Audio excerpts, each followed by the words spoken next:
what is up, you fucks? We are back with another edition of the Doom Scrollcast. I am your host, Lord Botha. What and is up, you fucks? If you are not familiar with the show, with another edition of the Doom Scrollcast podcast show. am your host, And what we Lord do Botha. here What is up, is you we go fucks? through Not a familiar few with the on the another nose topics, edition of topical the Doom topic Scrollcast subjects. podcast. Yes, And what we do do here here all the is buzzwords, we go through and we go through them one by one, whether they are video game topics in the news, all the buzzwords, TV show topics, one by one, movie topics, whether they are video game topics. We got maybe a little bit of all that show topics, one by one, movie topics, whether they are video game topics, and got maybe a little bit of all that show topics, one by one. I have my volume on. That's why. I was like, why the fuck am I hearing an echo? It's one of those nights where I look extra ball tonight. Shout out to Rogaine products, which I use none of, because we're just going natural ball. We're just losing it. We're just losing it. It's okay. But we're holding on as long as we can. But we got a lot of subjects in the news right now. We got fucking Ryan Hurst getting fired from Amazon's God of War show.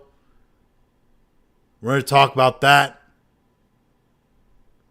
We got, what else we got here? We got fucking Marathon. Marathon is in the news for all the wrong reasons again. We got Bethesda. Bethesda is in the news, definitely not being held at gunpoint by Asha Sharma and Xbox over certain directions on their future. We got GTA is in the news. Grand Theft Auto 6 is in the news for some good reasons, actually. Oh, and we got a trailer for Avengers Doomsday dropped. Probably going to do reaction to that. And there was this little movie that came out this past weekend, called The Odessy. I have not seen it. I do not plan on seeing it. I just put out a video on my thoughts about the box office of this film, what that means, and some of the reviews that have come out for this film. But I do not plan on seeing it. Why am I not planning on seeing it? Because I have zero interest. From all the reviews I've heard, it doesn't sound like a film that I would like. And even if it was something that I'd be okay with, it feels like I'd rather watch it, wait for it on streaming. It doesn't compel me to go see the movie. And if I'm going to be honest, The Odessy looks like one of those movies that you catch like 5 years later on TNT. You remember that? You remember when you were like a young teen or a kid and like you were scrolling through like channels because you're, a fucking careless child and you got nothing better to do. You could do your homework, but fuck that. You're a terrible student. You're not going to do that shit. You're not going to do your homework at home. What are you, a fucking peasant? You're not going to do your homework at home.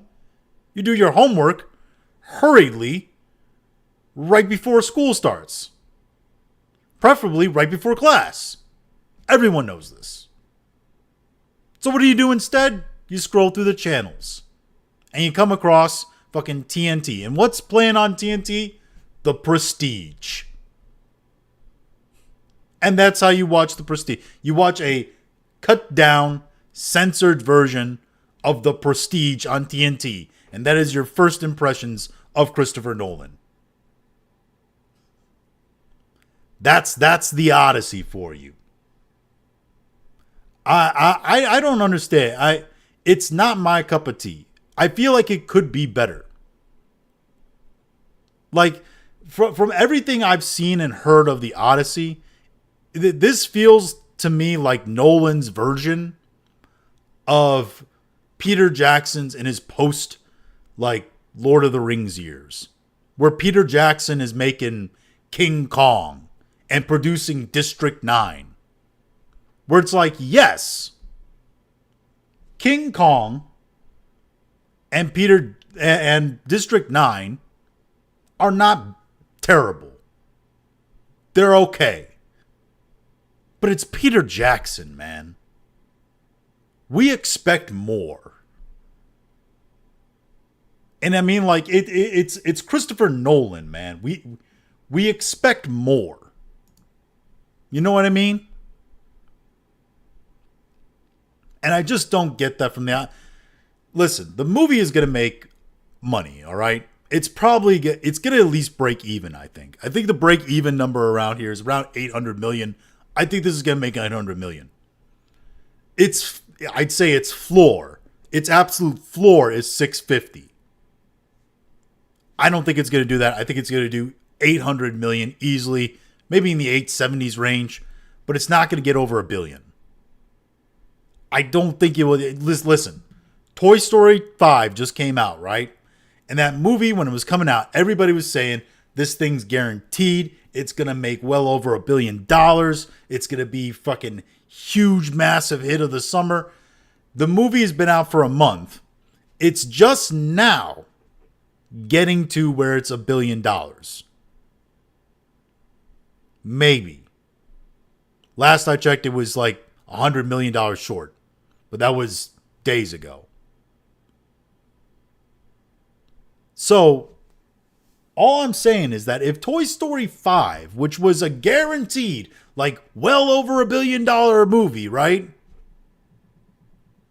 Was for a specific demographic, kids and families, hit the nostalgia bait, had been a minute since they put one out, might be the last one they do, probably not.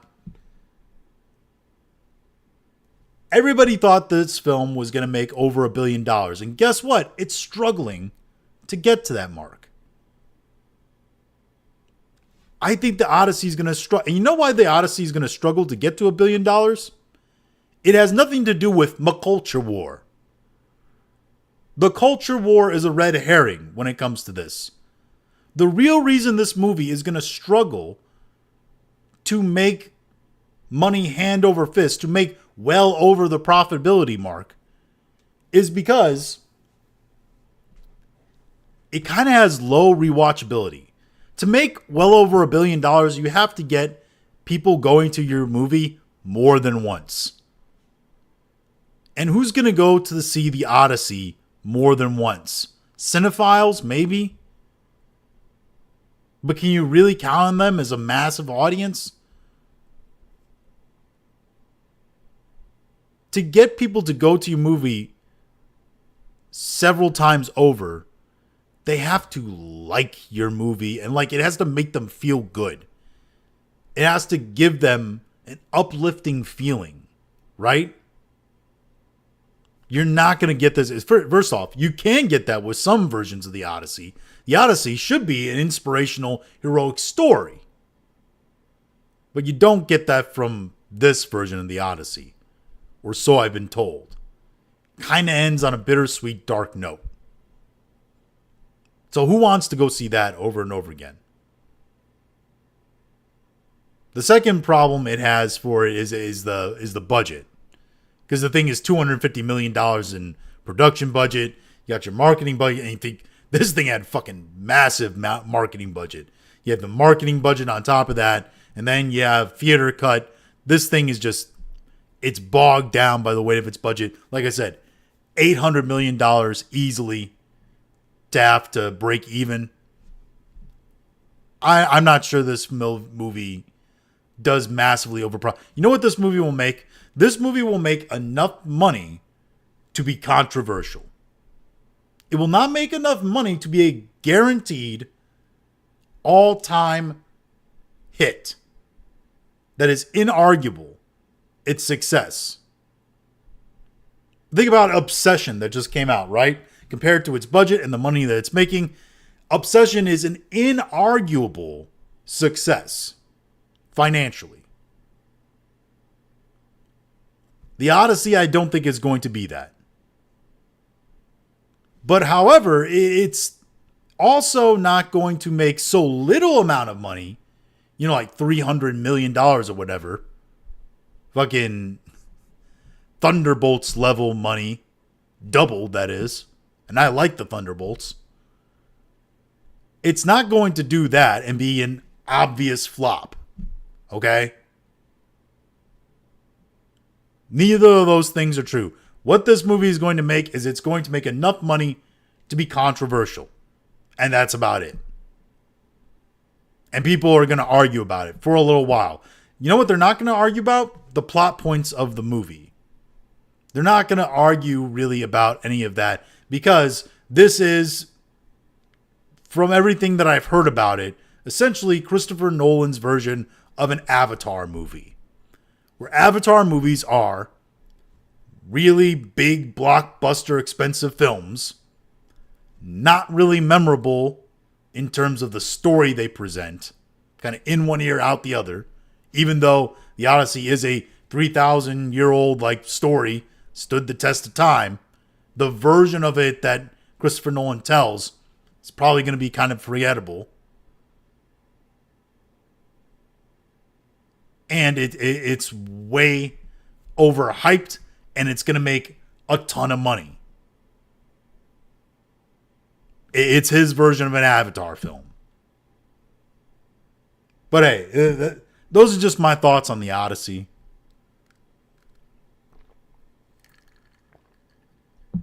I made an entire video about it. You can go check that out. Also, just loaded it up on the channel. But we got other subjects on that. And also, if you guys aren't aware, after we go through more of these subjects, we'll talk about them, and then we're going to do what's called the Doom Scroll. And the Doom Scroll, I literally just raw dog Twitter. We live scroll that bitch. Listen, I have not come across anything that's questionable enough yet that it will get me, like, in trouble. That it's gotten me, in trouble. That I've had to worry, okay? Interestingly enough, when you don't click on that shit, when you don't interact with it, you ain't liking that shit on your main, you don't get a lot of it in your newsfeed. Some certain Wisconsin streamers might take note of that. Just saying. Anyway, but that guy's beyond help at this point. Anyway, so yeah, we're going to do that later, but we do have several topics, and I think we'll start with a purely gaming topic, right? Purely gaming topic. Because this broke out earlier this week or past weekend, July 17th, and let's go to this screen. Boom, skadoosh. All right, so this from Marathon Bulletin. Actually, let's blow it up a little bit more.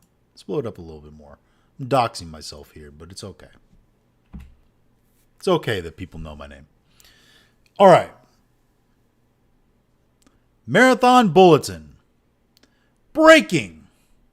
Marathon game director Joe Ziegler is leaving Bungie.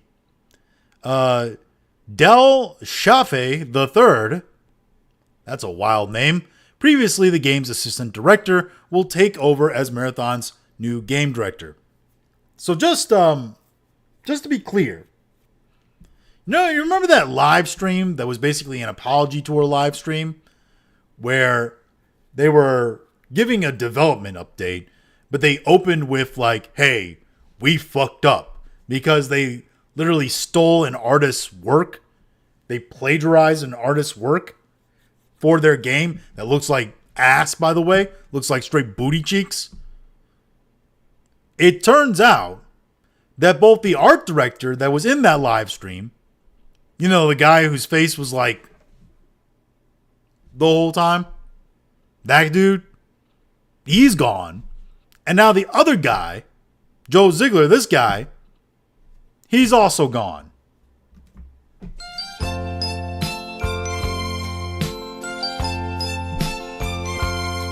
See ya.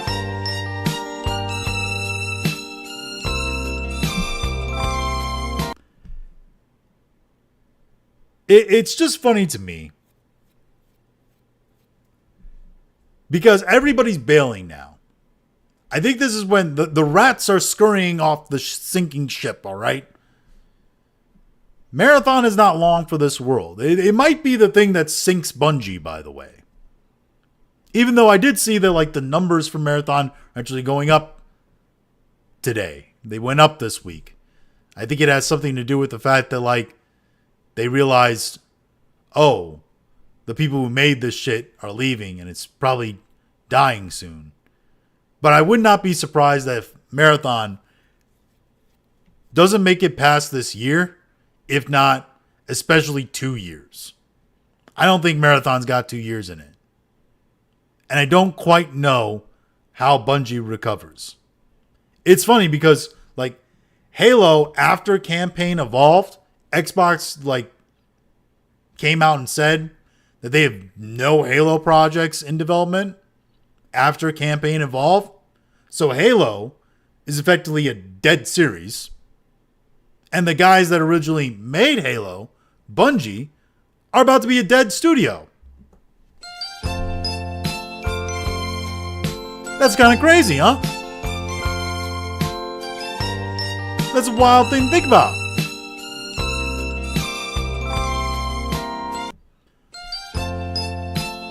It's so funny. Because what is going on with my audio?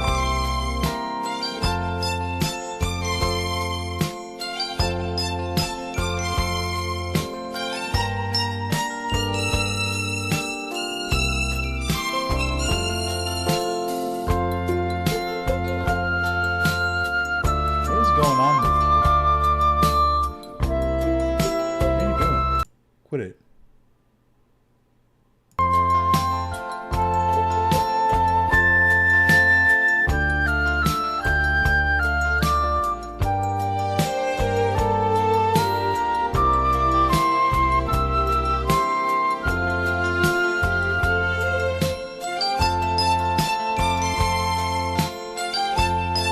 Hold on, I gotta fix this.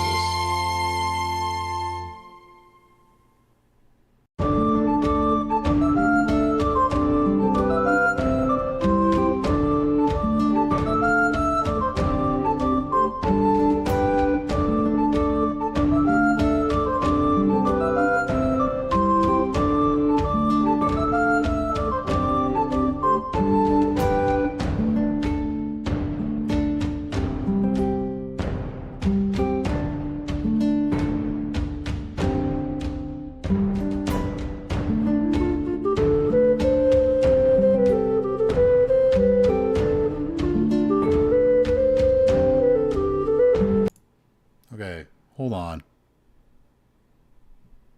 Settings. Let's go audio. Yeah.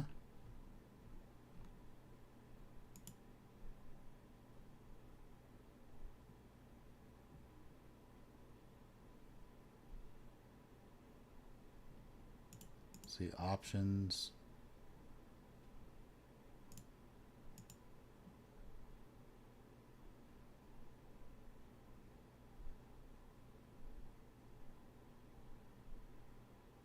Okay. That was weird. Let's try. Damn!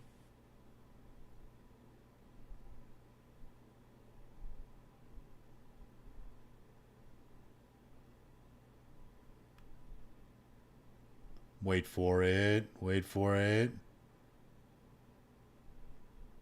Okay.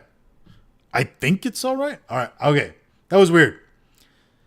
Because it was like, it was acting as if, like my desktop, like audio when I played my soundboard was still going through. Like I was getting repeating audio with the soundboard, which only happens when you have like your desktop audio going on as well. Because it's trying to like replay it and then it ends up in a replay feedback loop that's massively annoying. I think that's fixed it. It doesn't seem to be happening again. So hopefully that problem's taken care of. Anyway, highly professional streamer. I am a highly professional streamer. Anyway, yeah. So this guy is gone. He kind of seemed like, how do I put this nicely? A dumbass. So, and the guy who worked with him that, approved the stolen art, kind of a dumbass as well. And I just don't know how much longer Bungie is going to hang around, especially when we have news like this that is also coming out of Bungie. Also having to do with Marathon. This from Marathon development team. We want voice chat in Marathon to be a safer and more respectful space for everyone. To support that, we'll soon be rolling out voice moderation for in-game chat. This will apply to crew chat and proximity chat. When voice chat is used, voice audio may be analyzed and recorded, so potential code of conduct violations can be reviewed and addressed. If needed, moderation or enforcement actions may be taken on accounts that break our policies. Exposed, exposed, exposed, exposed, exposed, exposed, exposed, exposed. You're exposed. You're exposed. You are exposed. Exposed, exposed, exposed, exposed, exposed. Hiya! Hold up. Wait a minute.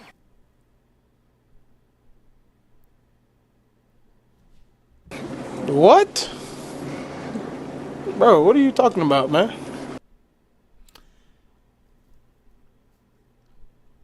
So let me get this. So, crew chat. I don't know what crew chat is. If that's literally the chat between you and your team, does that mean that, like, they are listening to you talking to your team members? And if you call your team members a dumb fucking retard, like, that's going to flag their system and then you get in trouble? Because if so, that's a terrible fucking idea. I mean, the proximity chat is one thing, because that's a terrible fucking idea too. But this is a really terrible idea if that's what that means. Because why does this game actively want, why do the developers want this game to actively have a smaller user base? Because this is like, let's see some of the replies here. There's me. Yeah, like I said, you want this to have a smaller user base. Josiah Rises. This is so gay. Perfect way to kill proximity chat. I'd rather get called every slur than have my voice recorded, tiptoe around everyone, and watch people get banned for hurt feelings. Holy shit, your priorities are beyond broken. Fire the tards and get gamers in their stat. Yeah, they're not going to do that.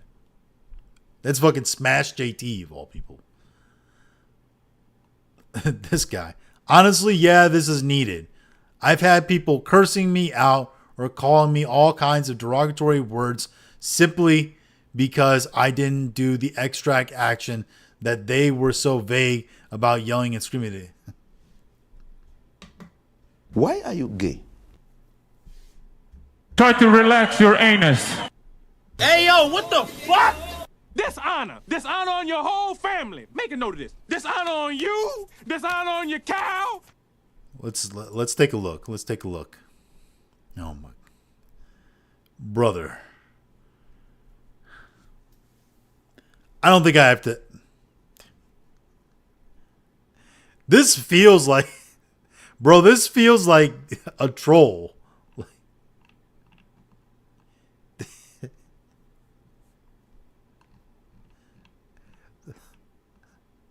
I don't know who this person is. It almost feels like a troll. It almost feels like it has to be a troll. Not much to moderate, guys. It's okay. I'm worried about keeping you. Exposed, exposed, exposed, exposed, exposed. There's Kyle. He's a fucking asshole, but if you let these pussy losers call shots, kill your queer game, blah blah blah. Yeah. If you don't get called a slur, what's even the point, man?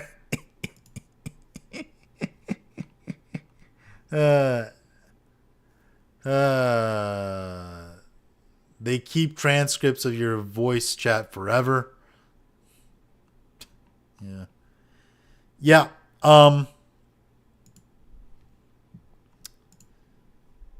This is a bad idea.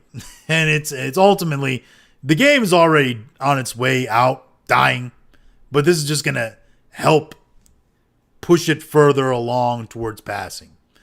I don't see a future for Marathon beyond a year, maybe two.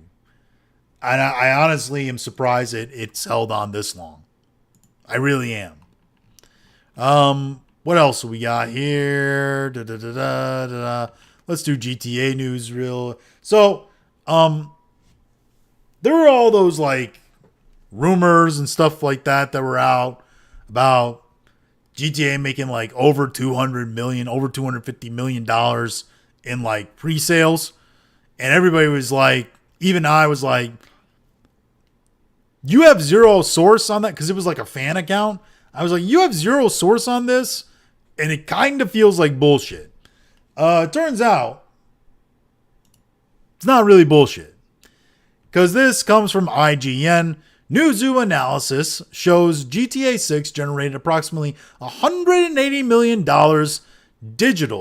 in digital pre-orders across the US and the five biggest European markets during its first week of pre-orders, and estimates that globally that number is approximately $260 million.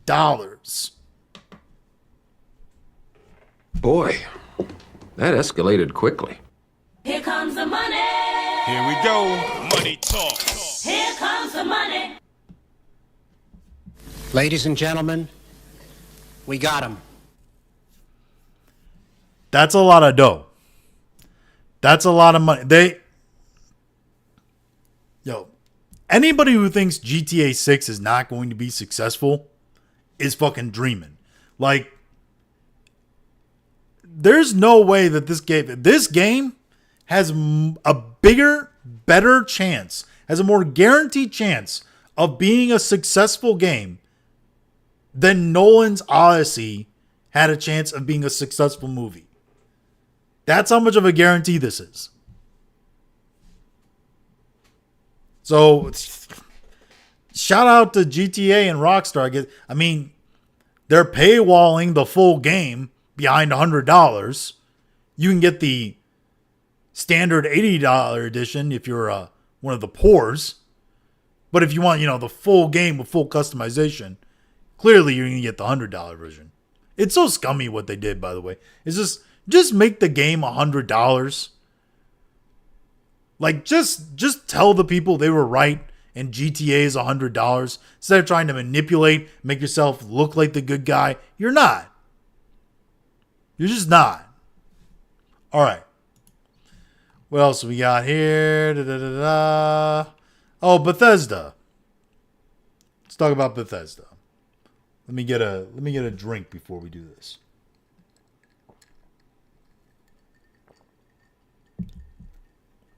So, Bethesda had a little note come out about what the future of their business is going to be. Here is said note. A note from Bethesda Game Studios. We love making these worlds as much as you love playing in them. Today we want to share what's next for Bethesda Game Studios and what you can expect from us in the years ahead. For 40 years, we've built games that have entertained almost 500 million players. More than just games, these are worlds. Worlds for you to explore, shape, and make your own. Worlds we return to together. Shout out the modders is what that means, because the mods are what make these games last and make them fun. You know why Fallout 4 has lasted as long as... Because Fallout 4 is actually a very mediocre game. Modders kept that thing alive. Skyrim has become as legendary as it's become because of the modders. And the only reason Starfield has any relevancy at all is because somebody decided to make a gigantic fucking Star Wars mod. And even then, the game is pretty much still dead because it wasn't really a game. It was an experiment by Bethesda. Starfield was an experiment by Bethesda to see what is the least amount of work we can produce and leave for the modders to fill in, and they'll still do it. And it was too little when it came to Starfield. Most of the modders gave up. There's still hanging around. There's still a few hanging around though. And without those mods, boy, is it a boring fucking game. It is a boring fucking. I wanted it to be good, man. I wanted it to be good so fucking bad. I pre-ordered that shit. I pre-ordered Starfield. And it was shit. And I'm a fucking sucker. And you know what Starfield is now? Starfield is a game that I re-download and install every 6 to 9 months to see, hey, is this still shit? And every time, it's still shit. Hasn't improved at all. It's baked into the cake. It's a shit cake. Anyway, where are they going? It says, for 40 years, we've built games that we entertain. Okay, I read that already. That's what's driving us forward.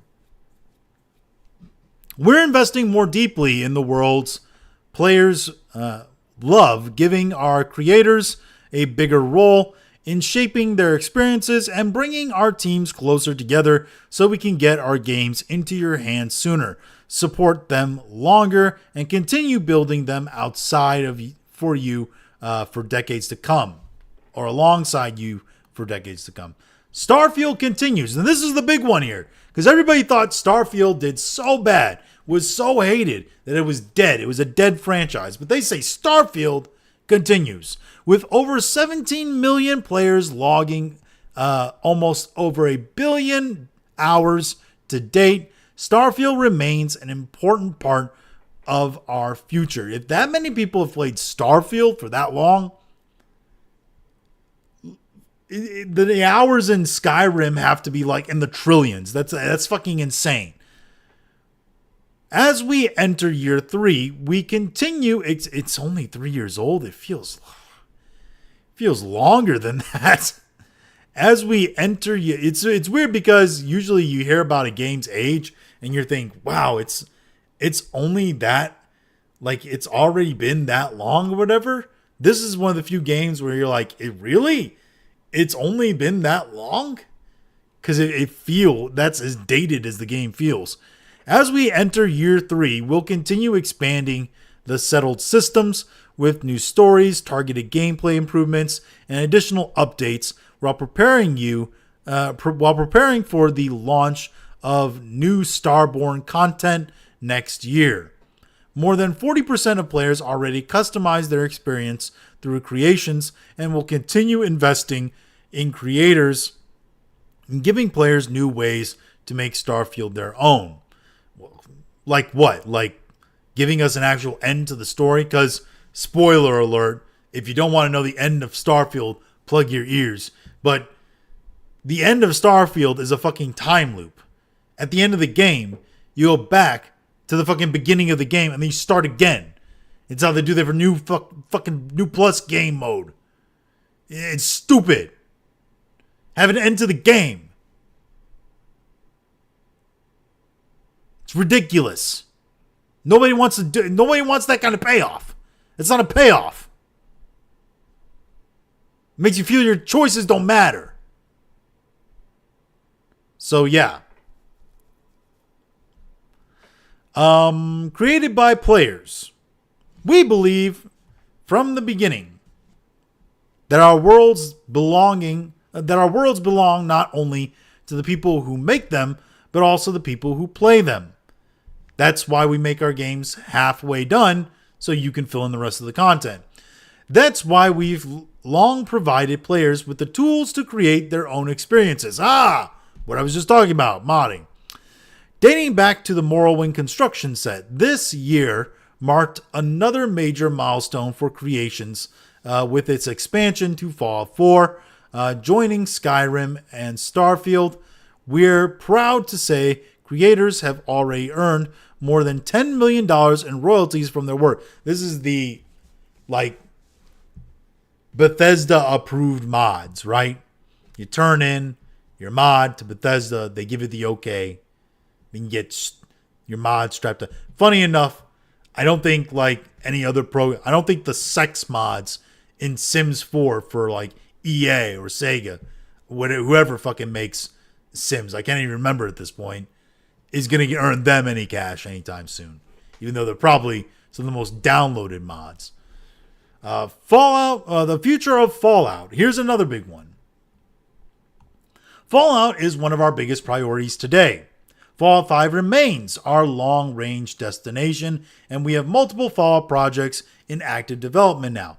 Fallout 76 continues to be home to millions of players exploring Appalachia together. Is it? Is it? I don't... Okay. I'm not so sure about that one. You are coping and seething.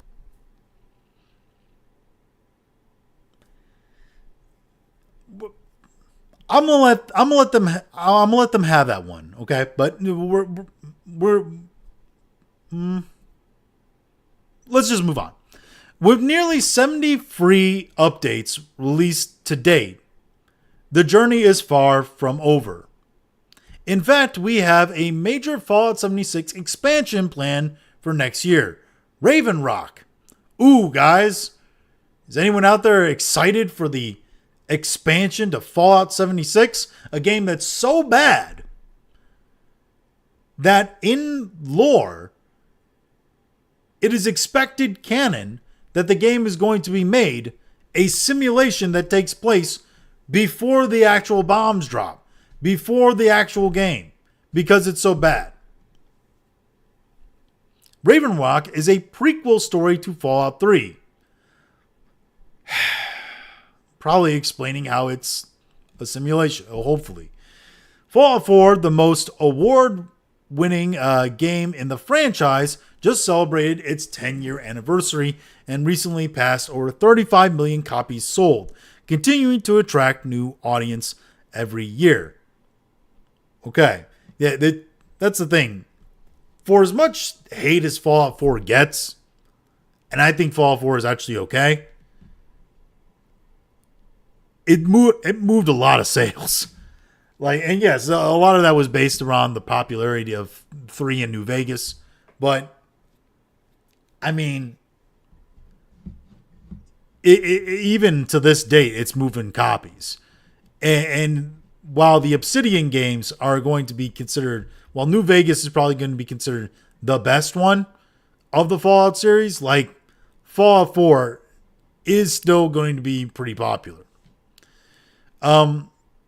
We also know many players want to revisit previous Fallout experiences.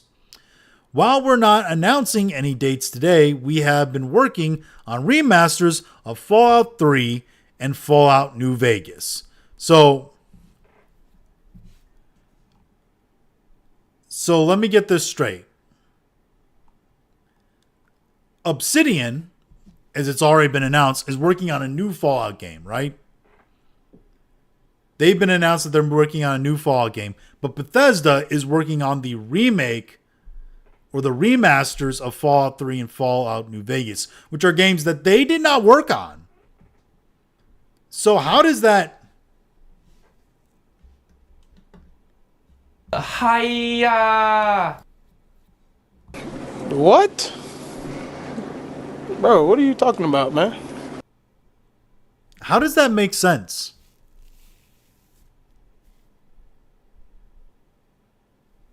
That doesn't really make sense to me. Why they would work on games that they never actually worked on. But one of the big things here, Fallout 5. So Bethesda is making Fallout 5, which will be released in, I don't know, whenever. I assume they're going to release Elder Scrolls 6 before Fallout 5, which means that Fallout 5 will come out when I'm, I don't know, 50, and Todd Howard is long since left us. And they're making these remasters of Fallout 3, Fallout New Vegas, games that they did not work on. So, like, I don't... Or at least they didn't work on New Vegas. I know that for sure. Did they work on Fallout 3? I always forget if it's Bethesda or Obsidian that made Fallout 3.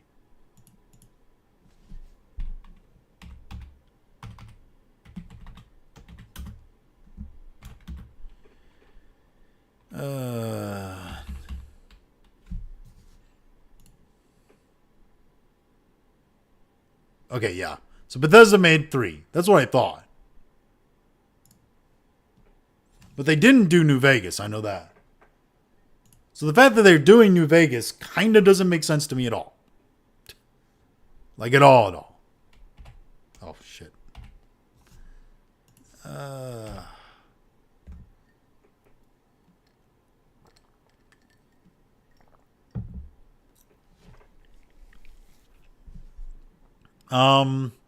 Fallout Shelter continues to be the most popular way to experience Fallout on the go. More than 250 million players. Yeah, it's... Fallout Shelter is basically an app game. It's a shelter construction game if you never played it. It's an app game. It's meant to attract Chinese players and women. That's what app games do. Like... so it doesn't probably cost them a lot to invest in that. We like to congratulate Kilter Films on Amazon Studios on the 10 Emmys they won for Fallout Season 2, blah, blah, blah. And while we won't host a traditional Fallout Day broadcast this year, we're already planning something special for Fallout's 30th anniversary in 2027. When Fallout Day will be celebrated live in Washington, D.C. Okay. Studio collaboration. Oh, here it is. The Wasteland continues to expand as we team up once again with our longtime friends at Obsidian Entertainment. Yeah, friends. We're happy to confirm that they're working with us on a new Fallout project. We'll have more to share in the future. We're also bringing our teams closer together across Bethesda. ZeniMax Online Studios will partner closely with Bethesda Game Studios on the Elder Scrolls franchise. Oh, okay. So we're bringing in other people to work on Elder Scrolls too now, huh? That's interesting. While continuing to deliver incredible new experiences for Elder Scrolls Online. Season 1, Return of the Thieves Guild, blah, blah, blah. So the big news there is that they're acknowledging that Obsidian Studios A exists and B is making a new game in the Fallout series. And this is all Asha Sharma's doing. This is all the boss stepping in and be like, listen, Obsidian, you guys are gonna stop fucking around with your gay fucking art project known as Avowed. And you're going to get out there and you're going to make a fucking winner. You're going to make a game that's actually going to make money. You're going to make a Fallout game, which you were good at. Even though she doesn't quite understand that these aren't the same Obsidian guys that made that Fallout game. Mostly because these aren't guys at Obsidian, if I may say. But a lot of she, hers, and they, thems. But Obsidian, she's making Obsidian do that and cancel Avowed too, while also making Todd Howard have to go out there and basically say, "Oh, we love Obsidian, guys. We've always been cool with Obsidian. We didn't actively lobby for like their entire game to be decanonized in the Amazon series. No, we never did that. In fact, where is it? Let me see if I can find it. Todd Howard Obsidian. Let's see if it just pops out.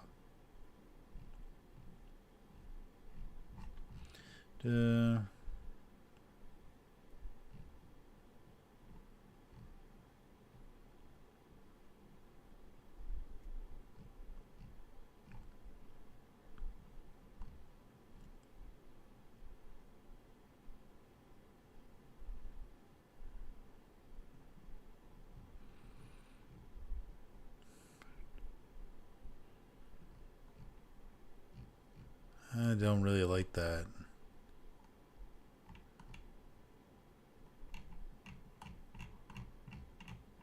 Oh, I guess we'll use this PC Gamer article. But here it is. PC Gamer. Todd Howard sighs quietly and tells us one more time that he doesn't have a grudge against Obsidian. And he does. He basically talks about how, you know, there was no grudge against Obsidian. He wasn't mad that they took over his game, his baby. Yeah.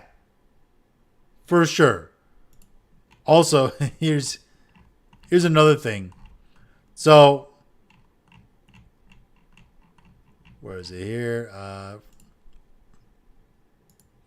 From Game Rant, Todd Howard says Reddit inspires great ideas at Bethesda as the studio looks to change how it communicates about its upcoming Fallout projects. Basically what this is, by the way, if you actually go in and look up the story, Bethesda is farming Reddit for inspiration, basically ideas that they can be inspired by and totally not steal from Reddit users for the next Fallout game.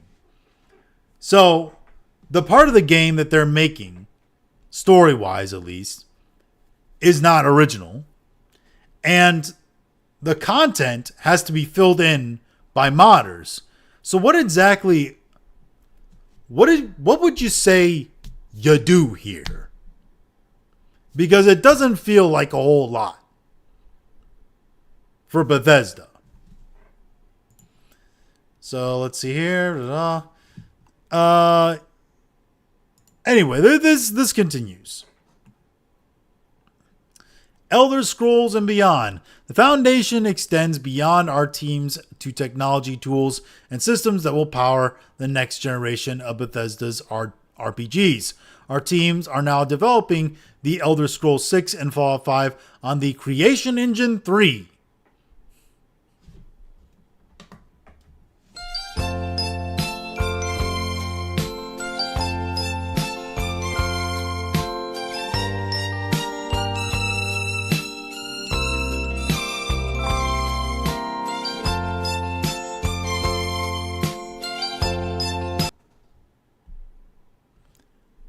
Creation Engine 3.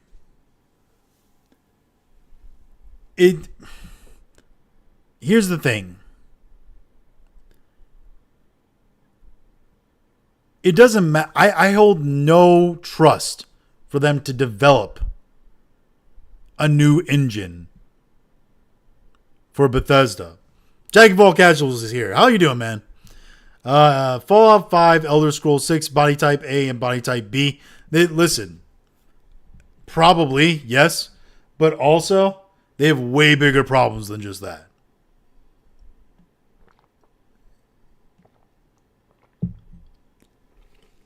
Also, if you think whatever new Fallout game Obsidian is making is not going to be like that too, you're dreaming. Because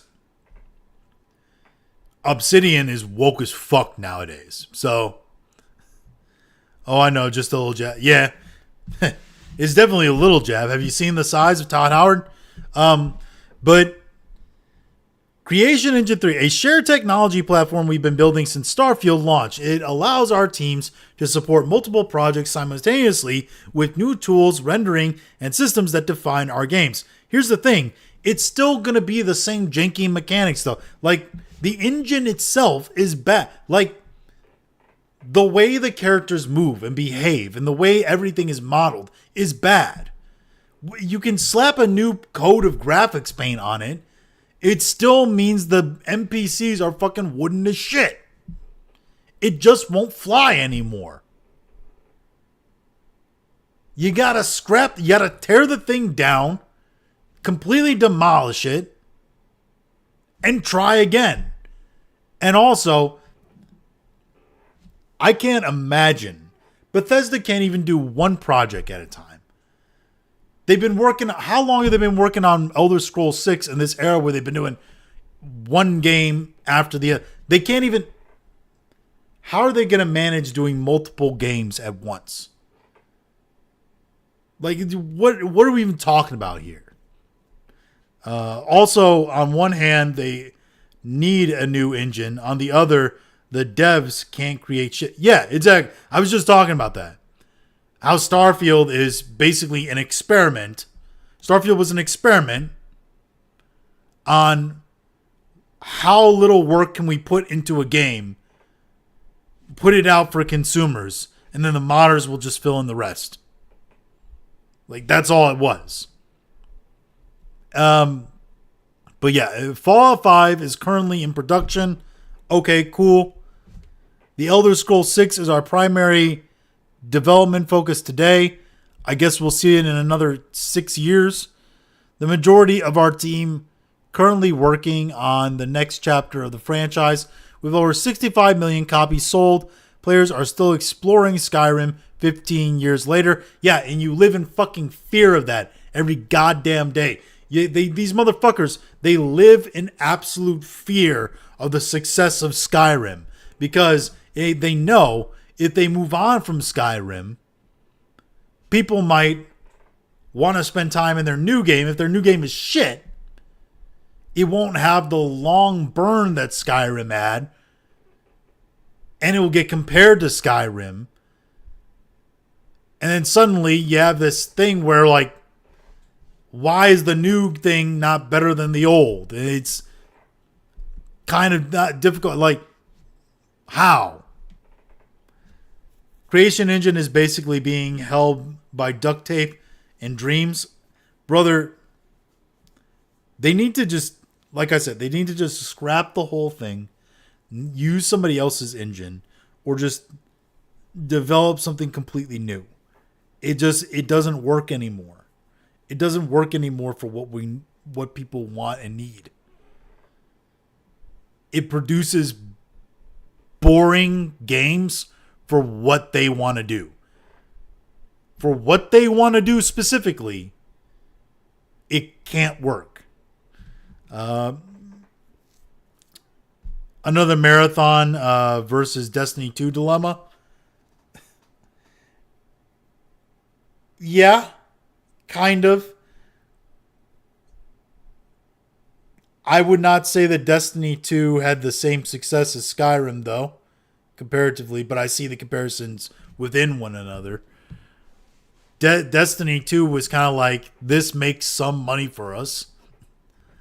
But I was just talking about earlier, Marathon is not long for this world, so I don't think Bungie is long for this. It's funny because Halo is a dead franchise, and the company that originally made Halo is a dead company. So, like, it's funny when you take the thing that was great and the people who created the great thing away from each other, how quickly things fall apart, right? And I just don't.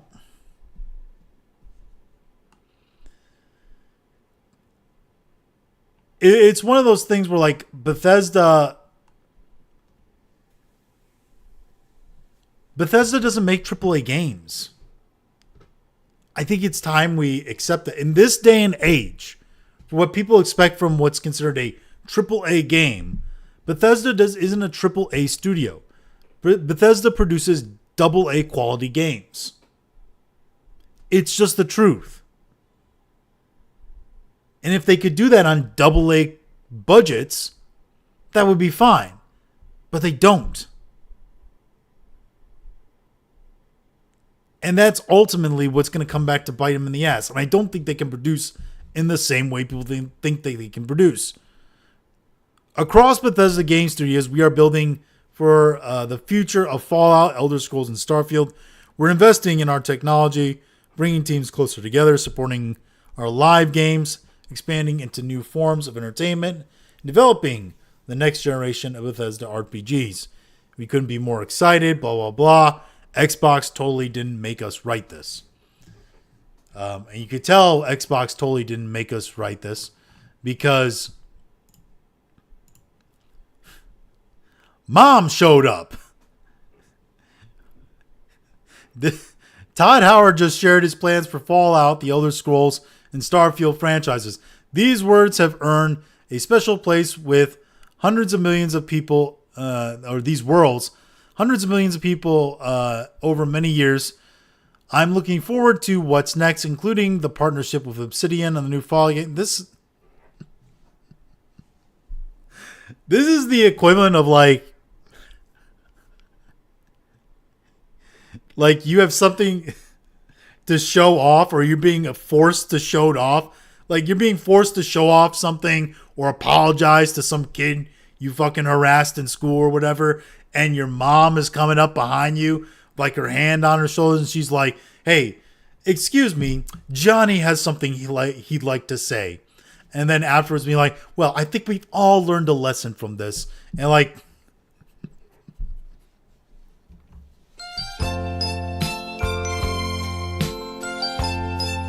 it's so bad, dude. Like,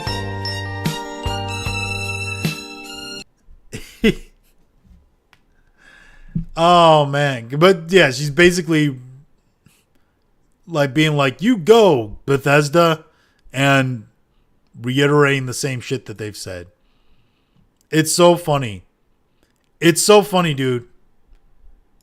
We live in a world where Asha Sharma literally forced Todd Howard and Bethesda to come out and say, "Yeah, we're cool with Obsidian. Totally. They can totally work on a new Fallout game. We'd love that. And yeah, we're gonna do better to like communicate and produce games quicker. And we're really gonna try to, produce good quality content that you won't have to actually fit."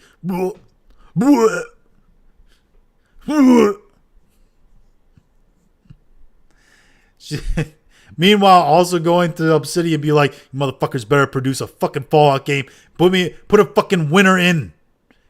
Make a game that fucking makes money. Stop doing your shitty gay art project that's called Avowed." It's so funny, man. It's so funny because, like, just behind the scenes, she's cracking the fucking whip. Just got them all fucking afraid. You're like, "Please don't sell us. Please don't cut off the money. We need the money." All right. Maybe a better example to compare GTA 5, GTA 6. If it doesn't meet standards, people go back to GTA 5. Yeah. I mean, they will. But here's the thing. GTA 5 is kind of so insulated, and like it works so well as a narrative, and graphically it hasn't aged horribly, that I think even after GTA 6 come out, and even if GTA 6 is good, I think actually if GTA 6 is good, people who play GTA simply for like the story and narrative of the game and like the immersiveness of the single player like game that is Grand Theft Auto, and they enjoy the story and going through the motion of that, I think if GTA 6 is good from that standpoint, you'll actually see an uptake of players go back to GTA 5, play that again as well. And you might even see people do series runs where they play GTA 4, GTA 5, and GTA 6 all one after another. Kind of in the same way people do like Resident Evil games or whatever. Because I think GTA 5 is going to be more like interconnected with GTA 6. I got a feeling. I just got a feeling. If Microsoft is footing the bill, they make the rules. If they don't like it, maybe they shouldn't have sold themselves. Yeah, totally. Remain independent. Or buy your independence if you got the money.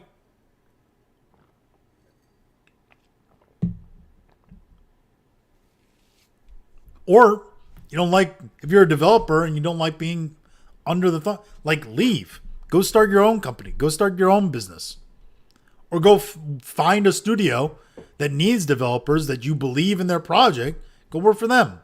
Trust me, they're out there hiring. Never forget, 30 devs, and the top ones of them came from Ubisoft, got together and made the game of the decade, Expedition 33. Unless, like, GTA 6 knocks my socks off narratively, like, yeah, Expedition 33 narratively and, like, even from a gameplay standpoint is, like, my game of this decade. But yeah, you can always, there's always, I mean, look at, even beyond that, look at,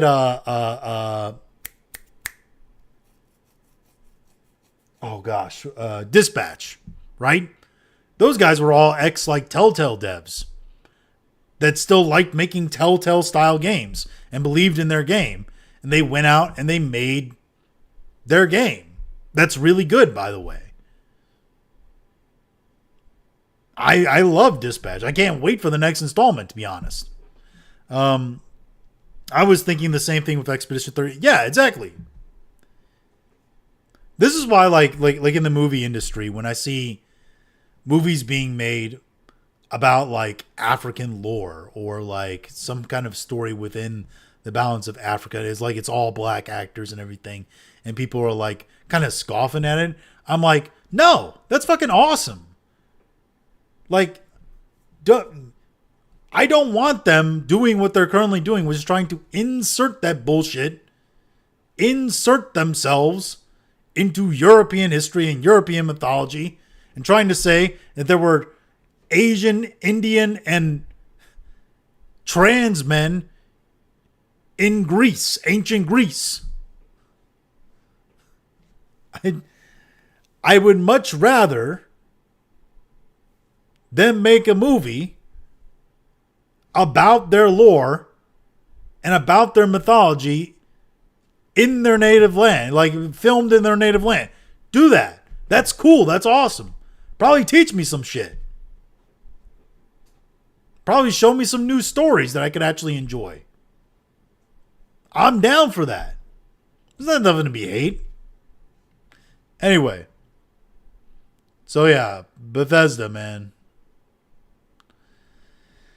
Oh boy. Okay, let's talk about this one. So God of War. If you didn't know, Amazon is making a television series based upon God of War. Because Amazon, see, this is a little interesting side note. Netflix, the streamers are trying to pick like different segments of entertainment to mine IPs from. Like, Hollywood is still stuck on superheroes. They're definitely afraid to move off of superheroes because superheroes have been so lucrative for them. And it's going to come back to bite them in the ass. Because while they're doing it, Netflix is gobbling up anime. Because they had one successful show in One Piece. They think they can do all the fucking anime. Which, by the way, one of the shows that two shows that Netflix is doing in their live action anime adaptations is My Hero Academia and Solo Leveling. How the fuck are you going to do those shows as live action TV shows on a Netflix budget? Which, I'm sorry, Netflix has a lot of money. They don't have enough money to do those shows properly. Amazon might, because they literally own a movie studio. Amazon has more money than fucking God. Amazon, they make... Amazon Prime is a vanity project by Jeff Bezos. He loses money on this. This is a company that spent over $1 billion, almost $2 billion on Rings of Power. And it took them spending all that money to finally go, you know, maybe we're spending too much money on Rings of Power.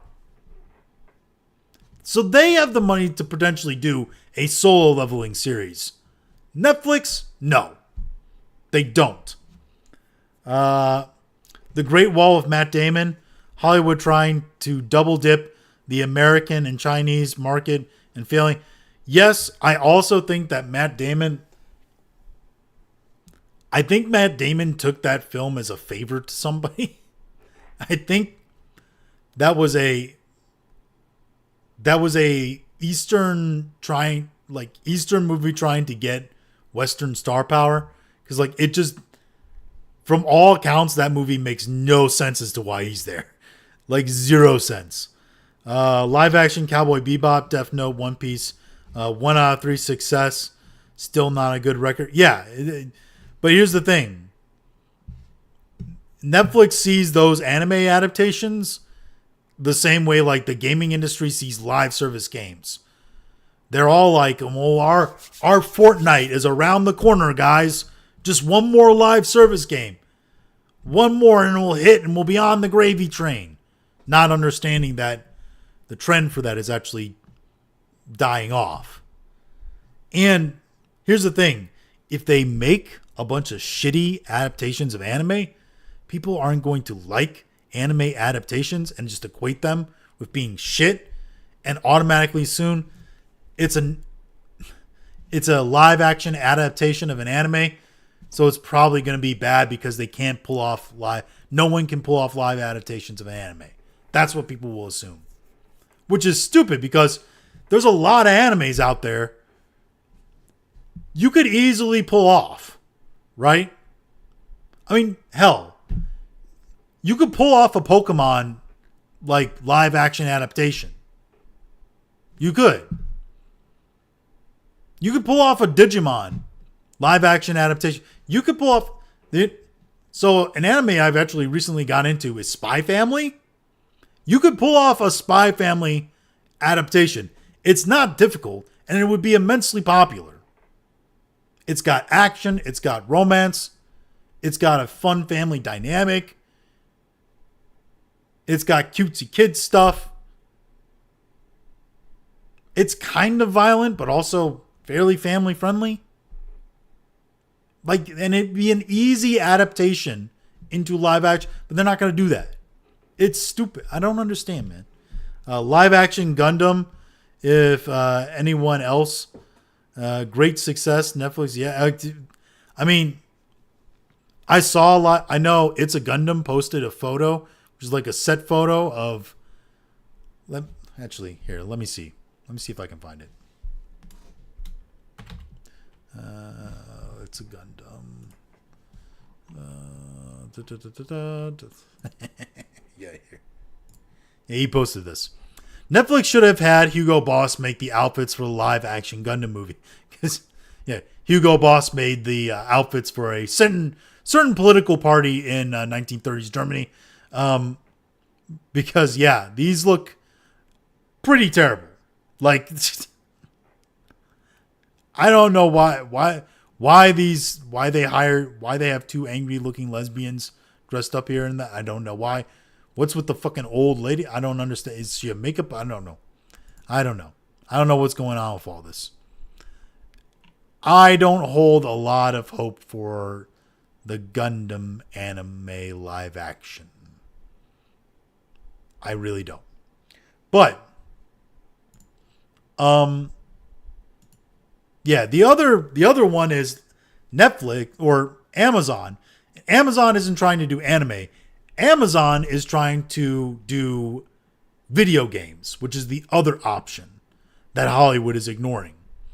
The Great Mustache Party. So Amazon is trying to... So there's two options for Hollywood to go to that they're both ignoring. One is anime, which Netflix is trying to corner the market in. The other is video games. And that's what Amazon is trying to do. They have a Mass Effect series in the works. They also have a God of War series in the works. Unfortunately, their God of War series has been delayed by about 6 to 9 months because Ryan Hurst tore his bicep, I believe. And as IGN states here, the God of War series at Amazon Prime is reportedly recasting Kratos after Ryan Hurst suffered an injury resulting in a torn bicep. And here's the thing. When you tear a bicep, right? If your bicep tears, a lot of times what happens is your bicep moves and shifts from one part of your arm to a lower part of your arm or something like that. I've seen one of my old bosses actually at a place I used to work. He had a torn bicep, and his bicep was lower than the other one. If that's true, then this would have affected how he looked, I guess, since Kratos is shirtless all the time. Maybe that had play in. Maybe it's his recovery time, 6 to 9 months. It's going to be a massive delay already. The truth is, I don't think any of that shit mattered, and it was all just an excuse to fire Ryan Hurst because he looked dog shit in this Kratos promotional film. He looked so bad that nobody noticed that the kid playing Atreus looked like a child version of Warwick Davis. He looked so bad. He looked so bad and out of shape that what's his name? Hopper from Stranger Things. He could have been. I always forget his name. He's a fucking Red Guardian too, and all that. He could have done Kratos and looked like Kratos better than this guy. He did not look like he tried to get in shape at all.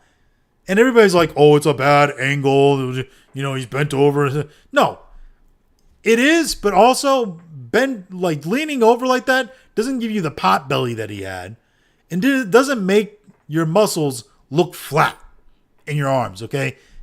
To put it simply, he just didn't look like Kratos. He didn't look as shredded, as beefed up as Kratos is supposed to be. Amazon, you're just a cog in this shitty adaptation. Yeah. He was replaceable. Now the question, of course, becomes who they're going to replace him with. Fat Kratos being watching Fat Thor videos. Ironic because Ryan Hurst played Thor in God of War, the game, and Thor was also kind of tubby. So I think though, that someone that might be kind of an outside choice to replace him, or at least one that people don't think, is Alan Ritchson. And you have to think about this. Of anybody that size, the first problem becomes, can he act? Because most dudes who are massive like that and muscular and just really giants among men, they don't tend to be the greatest actors. Dolph Lundgren was huge and muscly, not exactly the kind of guy who's going to do Shakespeare, okay? Not exactly the greatest actor. There is a guy who's big enough and muscly enough and has anger issues, I think. So he gets the character of Kratos, I guess. And if you put a ball cap on him and strap a beard to him, I think he could do it. And he's worked with Amazon before already on a massively popular show, and that is Alan Ritchson. I think Alan Ritchson could do Kratos. If you strap some makeup on him, ball cap, beard, he can do stoic badass. He can tap into that. I think he could do it and should be the choice to replace him.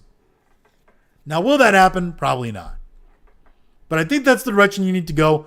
Or, more popular of an idea, cast a fucking unknown actor. By the way, some people are like, oh, you should cast Christopher Judge. First off, it's not even that Christopher Judge is black.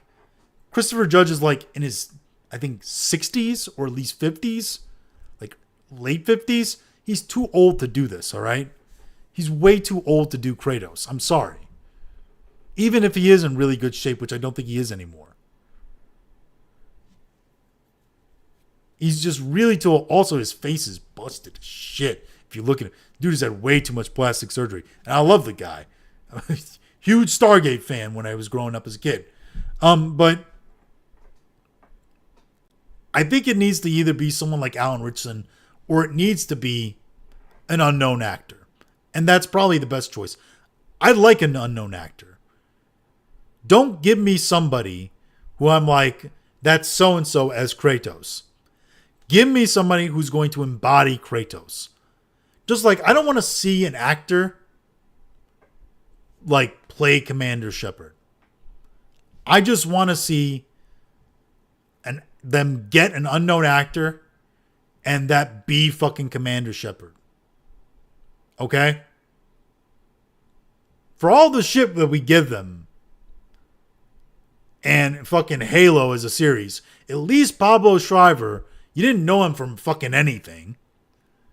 So he's an unknown factor. So he had the potential to pull off Master Chief and you not know, oh, that's fucking Brad Pitt playing Master Chief.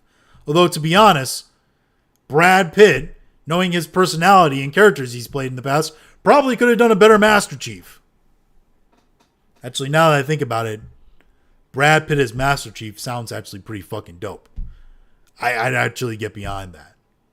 He's probably one of the few guys left in Hollywood that could pull that off. Judge having too much surgery. Indeed. Yes. Oh, man. Tilk. Those were the days, man. Man. Life was simpler back then. My childhood. That's my fucking childhood right there. Stargate. Farscape. Damn. I'm going to get misty-eyed. Anyway. But yeah, this guy. He's out. I think they should get an unknown actor or go with somebody like Alan Ritchson. He quite clearly was fired because he looked like shit in the promotional and everybody was dogging on him for it. And the injury is just an excuse. It really is just an excuse. So, there is one last thing. Because we've kind of gone through most everything that I wanted to get through. I'm sure there's other stuff that I'll think of. Or maybe I'll see in the doom scroll. But I don't really see anything else in my saves here. So, fuck it. We'll go through this. Alright. So, Marvel released their Doomsday trailer. And Avengers Doomsday trailer. So, we're going to react to it. I'm not a big reaction guy, but I mean, it's Avengers Doomsday. I saw the trailer on YouTube. It had like over 2 million upvotes to like 76,000 downvotes. It was massively positive ratio. So like, I gotta see like what it's about. And I figure I react to it on here. So we're gonna strap on the $30 pair of Walmart headphones that I have, and we're gonna react to it. See what we can. Tom Cruise as Commander Shepard since Shepard keeps running across the galaxy. It could work, only Tom Cruise is too old now, and more than that, he's too short. I'm sorry. Short kings cannot be Commander Shepard. Sorry. Even if I was actually handsome and fit, not fat like I am right now, I could never play Commander Shepard because I'm too short, right? At least gotta be 6 foot. Sorry. But let's see here. Let's be honest. They're probably gonna get like Noah Centino to play fucking Commander Shepard. That's the guy who's playing Ken, by the way, in the Street Fighter film, if anybody doesn't know. Also the guy from To All the Boys I Loved, if anybody has girlfriends or wives that made them watch that.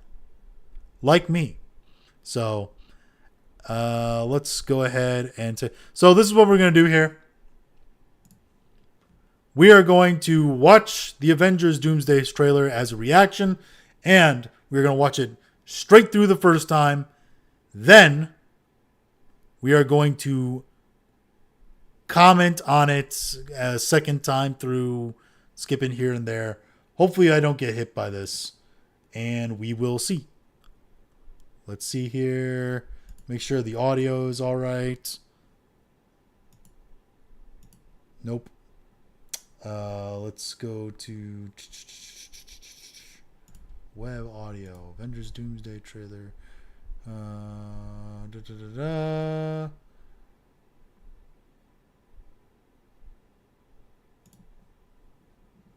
Maybe this one? Okay, yeah. So, alright. Let's take a look here. Xavier School. Alright. Something's coming. Ooh. Something we may not be able to deter before this day. Yeah, I will if I have done. to. We shall be faced with an unthinkable decision.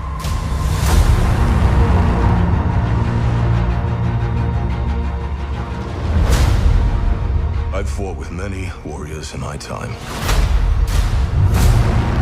They were far stronger than all of us put together, and they died.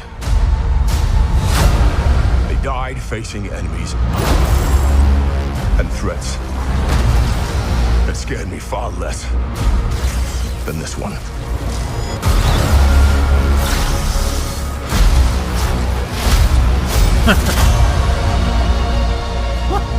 Everything that they sacrifice will be for nothing if we do not stand together.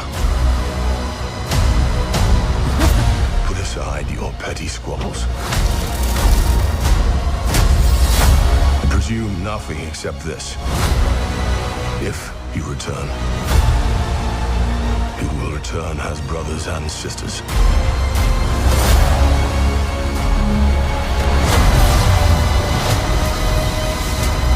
Mark my words.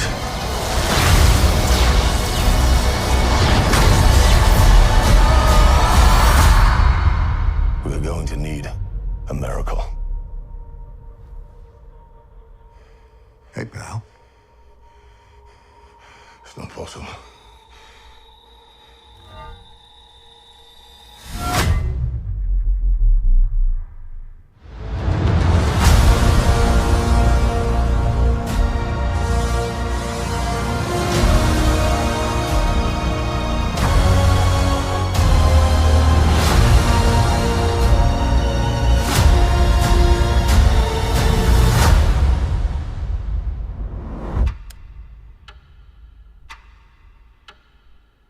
Okay, so yeah,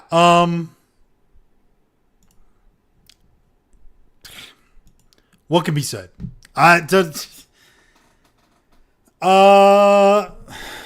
Listen. So I'm gonna go ahead and turn the audio off. Just to first off, the audio there didn't actually add really anything to the trailer. It was just Thor being like, "This threat is so imposing," and it's like, is it though? Because it's completely unearned, because it's being shoehorned into a storyline at the end of a storyline that wasn't supposed to happen yet. Like This is only happening because Kang is gone. Because Jonathan Majors can't keep his hands off women or something. I don't know. But, yeah, let's start the base. So, Xavier School. So, we're doing fucking, like, the death of fucking Patrick Stewart and the death of Professor X and Magneto again. We don't need to do, like, we don't need to see this. Like, it's so fucking gimmicky at this point. Nobody cares. I did like that he's doing a Euro voice for Doctor Doom. But here's the thing. Is that Robert Downey Jr. doing the Euro voice?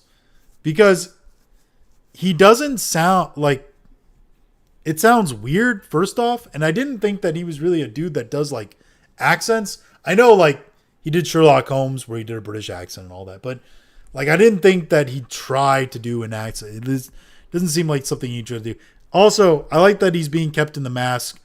But to pay Robert Downey Jr. what, like $100 million or over $100 million to be in the film for like 5 minutes in terms of FaceTime,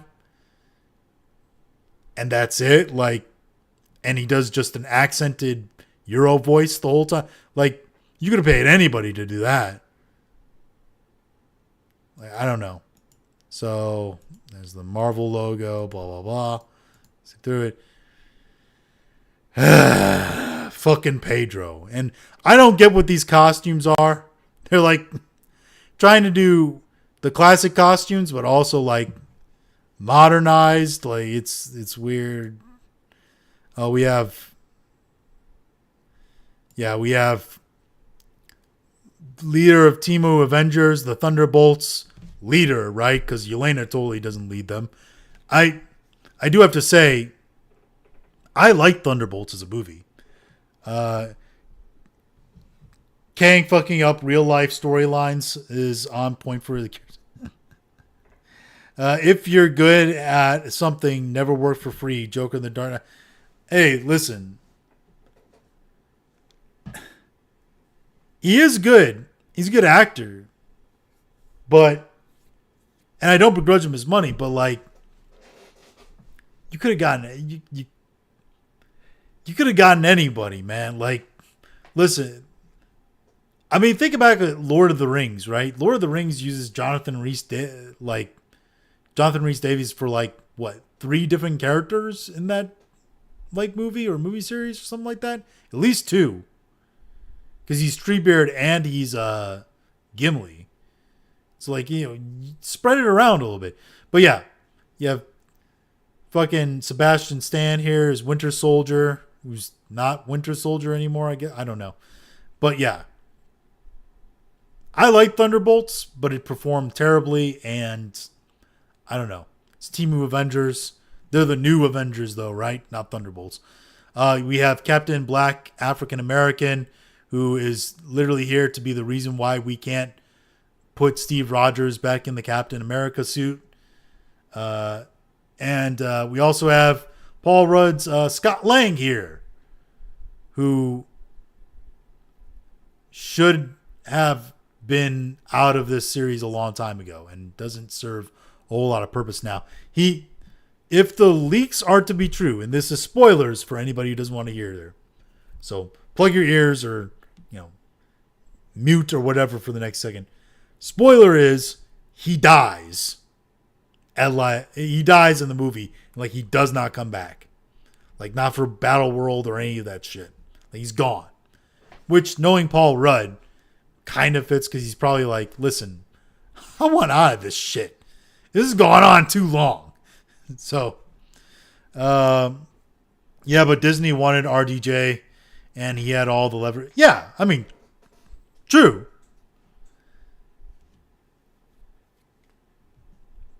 All right, so let's see here. We have the meeting of the OGs. I guess you could call them that. The Fantastic Four and Temu Avengers, looking very Timo-y. Look how fucking short and tiny Florence Pugh is. She's so adorable. Put her in your pocket. And they put her far away, too, to give her some kind of, like, distance volume, because, like, right up next to David Harbour, that's his name. David Harbour, the Red Guardian, like, she's got to be, like, up to his fucking, like, elbows. Like, maybe. Because he's a tall fucking guy. And he's obviously... Red Guardian, like, he's literally just morphed into the comic relief character, which I didn't think was going to be his character when this all started. You have the best character to come out of the last phase, which is U.S. Agent, Walker. John Walker did nothing wrong. He's the only real hero of all those people. Stop some terrorists, Thor being like, yeah, these people are bad. The Wakandans are here. Hey, they still exist. So yeah. I mean, they're a highly advanced ethno-state, so it makes sense that they would deal with a cosmic threat, maybe at least, because it's something that actually, warrants their reaction. I wonder, did they show? Yeah, they did. Namor is back from having his back dried out to defeat him. Why? Why his look is also completely changed? I don't know why. Like, why is Namor back? Dude. Ant-Man has Pym particles, so you can put her in your pocket. I mean, you don't have to actually shrink her down that much more. Namor. Because who's clamoring for fucking Namor to come back? Who's doing that? Yeah. It feels like, from this trailer, by the way, it feels like Thor is leading everybody. Not Steve Rogers or anybody like that. This looks like, by the way, like the Sorcerer Supreme mansion. It looks like the Sorcerer Supreme mansion. And this is, of course, Shang-Chi and fucking Gambit fighting. Because you remember Shang-Chi exists as a character? It's a fucking terrible movie, man. It's fucking Simu Liu. This guy challenged me to a fight, by the way. Fun fact. This guy basically, like, I told him his acting career was dead on Twitter. And he replied to me telling me to come to Broadway where he was doing his show. I said his career was dead because he was doing a Broadway show. And he told me to come and say that to his face, basically challenging me to a fight. And I'm not going to do that because I have a job that I have to go to, and I can't just fuck off to go to Broadway and fight Simu Liu. And also, and I have a family that depends on me, unlike Simu Liu. And also, I've already won in that circumstance. Like, your career is dying because you're not doing film anymore, other than this tiny role you're going to have here in Avengers. And then it's like done for you. Because you're never coming back. Never doing another one. There's never going to be a sequel to Shang-Chi. Sorry. It's a failure, a flop. It's terrible. And the rest of your career is going to be things like Broadway shows. Welcome to the Rachel Zegler pathway. Like, that's where you are. Disney just quietly sweeping the Eternals and Inhumans under the rug and never showing them again. Listen, we don't talk about the Eternals, okay? The Eternals, that basically should be like an MCU Elseworlds story, because the Eternals have just been completely memory old. Like, they just do not care. Like, we don't even know, like, exactly where the balance of their power stands within all this. We don't know if they're, like, external from the timeline or internal from all the timeline strength. Like, where they can, if the Eternals can be fucking pruned by the TVA or something. Like, what is all that stuff? Like, we don't know. So there's that. Speaking of TVA, fucking Loki. If we are to believe the leaks, again, pull your ears if you don't want to hear this.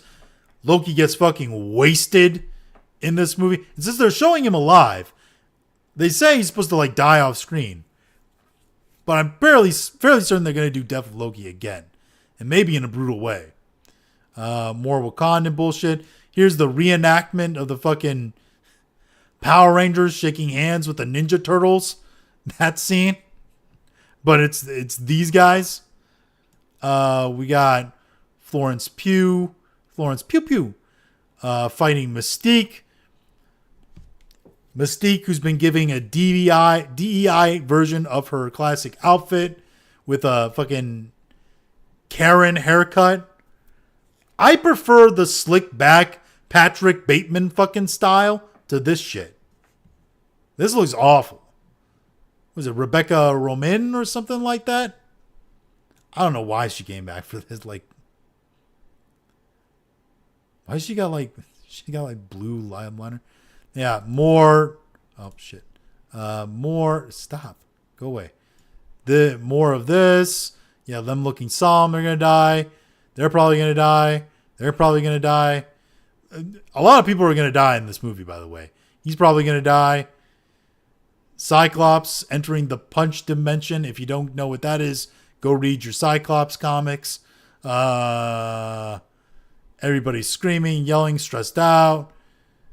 They literally do... Where is it? Yeah. They literally do an anime scene here. And then, Steve Rogers returns. Steve Rogers returns because Chris Evans needs the MCU, because without them, he's not a star. And the MCU needs Chris Evans because without Captain America, they're nothing. So, yeah. And then, boom, that's Avengers Doomsday. Yay! Just...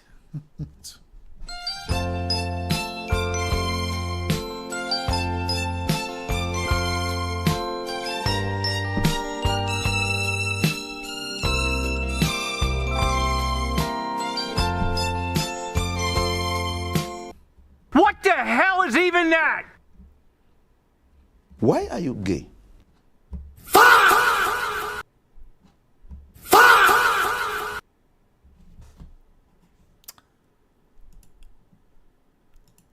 I feel nothing. I'm legitimately done. I don't necessarily care anymore about the MCU. Comic nerds who read the storyline 15, 20 years ago already know the outcome. Yeah. And like everything's been leaked already, so we all know anyway too. Like, I don't know. But that's all right. But anyway, we're hour and 41 minutes in. So after reacting to that, very big disappointment, it is time to do the Doom Scroll. So, if you are not aware, or you missed the part where I talked about this earlier, the Doom Scroll is the part of the show where we just live scroll through Twitter. We see what's out there. We're raw dogging it live. We do not care. We do not give a fuck. We out here in the streets all day. One pillow. You ready to go night night? It's a Kevin Hart special if you never saw that. Anyway. But yeah, we're just going to see what's on Twitter and we're going to react to it, okay? What's this? What the fuck does Gavin Newsom say here? Gavin Newsom, Joe Rogan is too chicken to have me on, and so he and JD Vance spent 3 hours in the California Derangement Syndrome safe space. Joe Rogan, JD Vance spent a big chunk of podcasts on California grievances. I mean, dude, this just sounds like they talked about how shit you are, and you're upset that, like, they're right. I'm going to take these headphones off because I hate wearing headphones. Yeah, and from what I remember, or what I've seen, a lot of the podcast was spent on fucking Epstein of all things. So, who does your Power World party consist of? I like how, like, Fratanga is just posting about Power World, literally just to trigger, like, Pokemon fans. That's all he's doing. I'm over this. Those fusion ones are sick. Or I'm all over this. Dragon Ball Z. Oh, there's some like, what is this? Converse? It's pretty rad. Let's see here. Tell me your favorite anime. Hunter x Hunter. I've never actually seen Hunter x Hunter. I don't think there's actually... I don't do subbed anime, really. I don't think there's a dubbed version of it. Or I might. I don't know. Maybe I'll get around to it, but... Gretchen, the OG storyline was 40 years ago. Yeah, you know what you're talking about. New Scum about to go to jail anyway because of fraud. I mean, maybe. Here's the thing. It's hard to get any politician to go away. Like, they usually end up pleading out, or if they don't plead out, they're off on a technicality, or like it takes them years for their indictments to go through to the point where nobody gives a fuck anymore and they get a slap on the wrist. Like, it's hard for politicians to actually face real punishment, no matter how high or low profile they are. Comments limited again, bitch.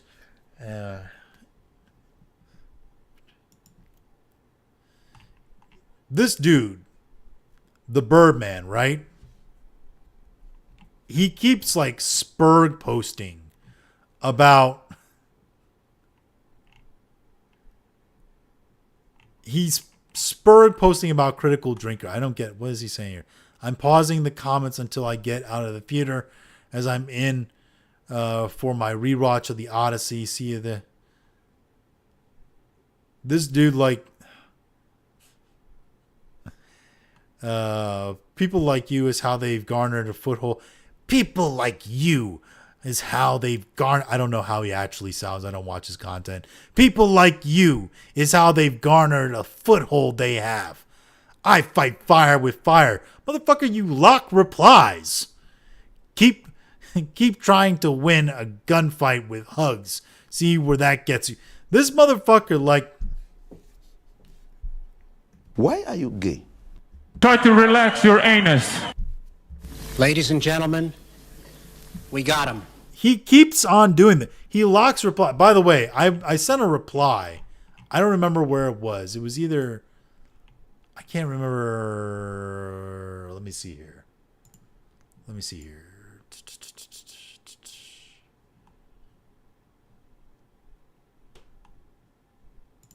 What the fuck is this? That's funny. Anyway, let's see here.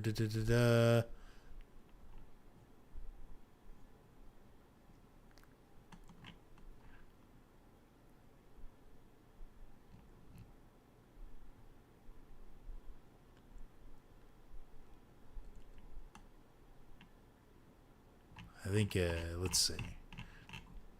Have to go to my actual profile now. Applies.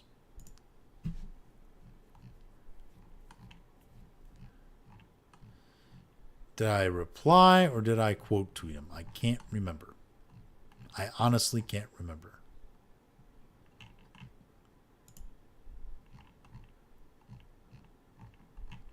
Yeah, and I think he...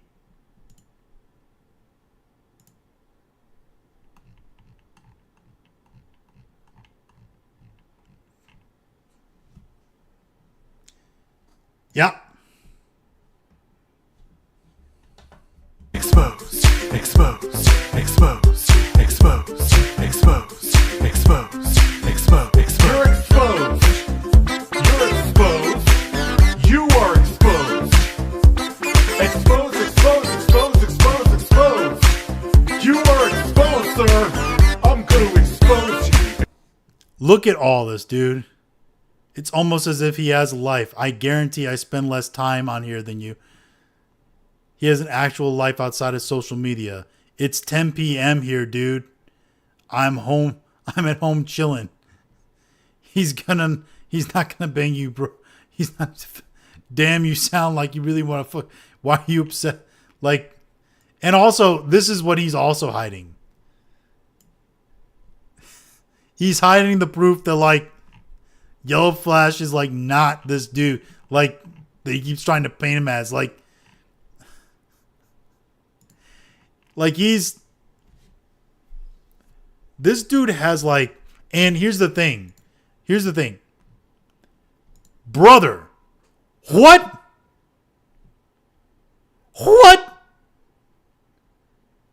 This motherfucker... What? Expose, expose, expose, expose, expose, expose, expose, expose. You're exposed. You're exposed. We need to bring back tar and feathering. Apathy is the only way to combat Hollywood. Exposed. You are exposed, sir. I'm going to expose you. Expose you. Oh my God, expose you. Expose. Bro, this is sad. This is like next level insecure. Posting your shitty online IQ test to like show everybody how smart. Like that's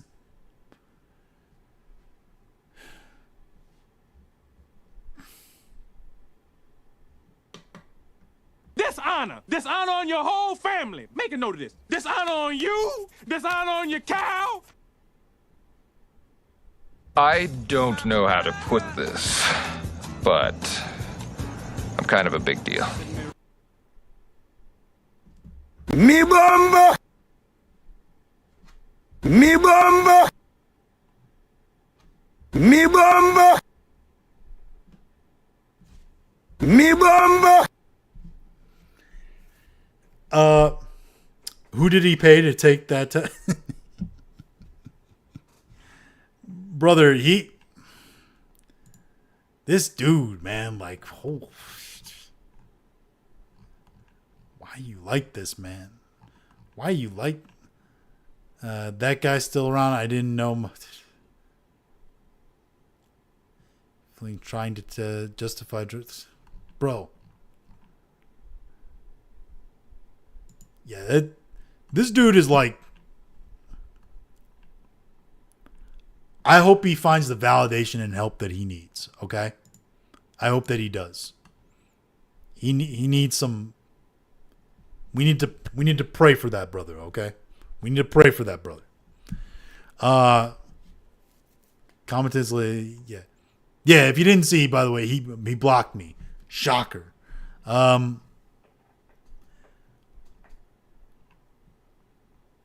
Before this year ends, Grok Imagine will make a full-length movie of the Odyssey that is historically accurate and true to the art of Homer. Will it be good, though? I will have to say, dude, this... I don't know if you've seen this, but, like, this shit fucks, bro. Like, we're gonna put on the headphones. We're gonna put on the headphones that I hate. And we're gonna listen to this for a second, okay? We're gonna put on the $30 pair of headphones. Make sure that our audio is correct, so we don't fuck this up again. Yeah, let's do this. I must go. The sea will take you from me. I will return. I left my one love. An oath called me. Troy. Troy fell. We killed everything. It's very like 60s tonal, like 9 days adrift. Now, here I am. Stranded. With something eternal. She never ages. Neither do I here. And still I dream of home. God, it's so good, dude. let me go. Send him home. Like, it's not perfect, obviously. Odysseus. Odysseus. But, like, it's...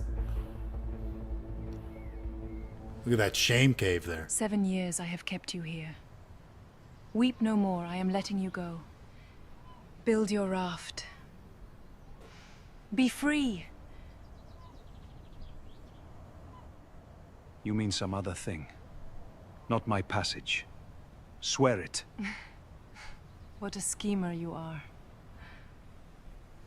By Styx itself, I mean no harm to you. Then at first light, I cut the timber. Or stay. Why is this so good, Keep dude? this house. It's clear, like, Be ageless. if you Forever. focus on the skin just like a little bit too much, Is she worth like it all doesn't this grief? Your 100% look right, but I am not less than her. And still, every day, all I want is home. My wife. My own halls. I know you can understand that. At least I think you can. Please just come out of the sun. One more night under my roof.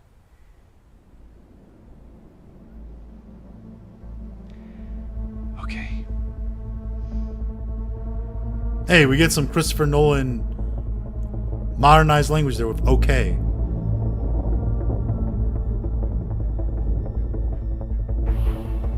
It's so good, dude. Why is it so? I must go. Why is it so? It's so wild. How is it so good? We're in trouble, boys. The cinephiles. All I know is that looking at that, expect a lot of people with anime profile pics to be very, very angry in the upcoming years. Like, the anime profile pic people are going to be very, very angry in the coming years at this. Because it's getting wild, dude. That's not real art. It's made by a machine. Dubstep's not real music. Where are the guitars? You're pressing a spacebar. Rap's not real music. We go through this all the time, man. Like, it's a tool. People are going to use it. All right? You know what you should be happy about? You should be happy about people are making the Odyssey with this tool and not porn. Because that's what most people would do. I mean, clearly not me. I would never do that. Obviously. I would never use that as a tool to make that kind of content about women I fantasize about or thought about. Never. Would never do that. That would be invasive and horrific. No. Never. Anyway. But will Grok use actual Greek people? I will say they will be as accurately Greek as Lupita Nyong'o is Greek. They will be as close to Greek as Hamish Patel.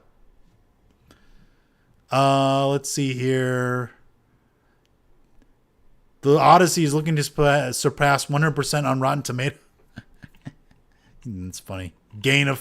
What a fucking gain of Fauci.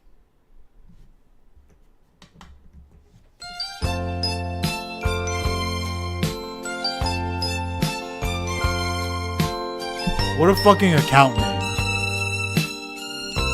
You know what? How am I not followed to that yet? That's fucking wild. This fucking retard. Every day with him.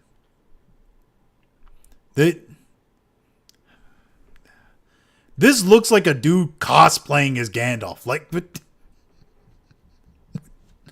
what is this? Oh, man. Australia be like... Australia is like what Australia is actually like. I mean, yeah. Dude, I don't want to go to, like, I can't imagine living in Australia. Just like the horrors and monsters that are around every corner. That just, everything there is built to kill humans. So, like,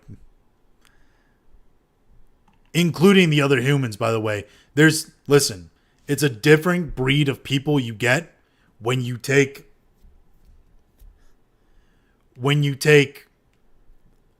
convicts, when you put on an island only convicts and soldiers, and that's it.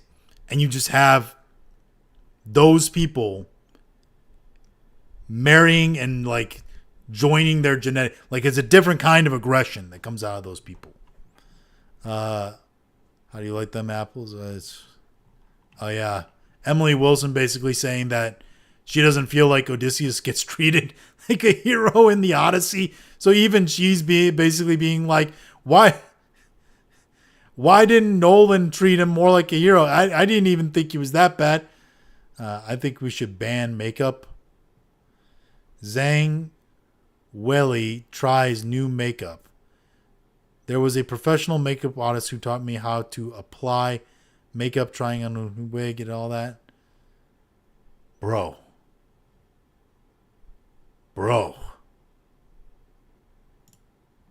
I think we should ban makeup. He's not wrong. How it feels to be a chud. That's a good one. Your boos mean nothing to me. I know what you like. That's how I feel. That's how I feel most of the time. When someone on G&G shares like an actual gaming industry opinion, that's how I feel. Yeah, but that would never happen. Bro, see, people say this and use it as an example, but here's the thing. This movie was a massive flop. It did terrible. So what the fuck are you talking about? Also, it's funny how like Egypt and like North Africa counts as Africa when like people want it to count as Africa, but doesn't count as Africa when they don't want it to count as Africa. Like, make up your mind.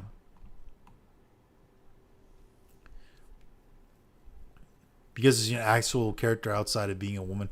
Toph generally puts the obnoxious girl boss YouTube grifters always whine about shame without unapologetically the show roots for her and loves how fierce she is. Yeah, because she's not one-dimensional. She has flaws. And she has, like, actual, like, character progression. And, like, she has shame. And she has, like, things she feels bashful about. And there's a more roundedness to her character other than the fact that she's a strong woman. And that's it. Marathon's experimental PvE mode is live, immediately tripling its daily. So that's why. So they dropped okay, I didn't know this. They dropped a player versus environment mode, and people are rather playing that. It's almost if they like copied everything from a single player game, and people would have preferred playing a single player version against the environment of a game that was originally a single player game against the environment.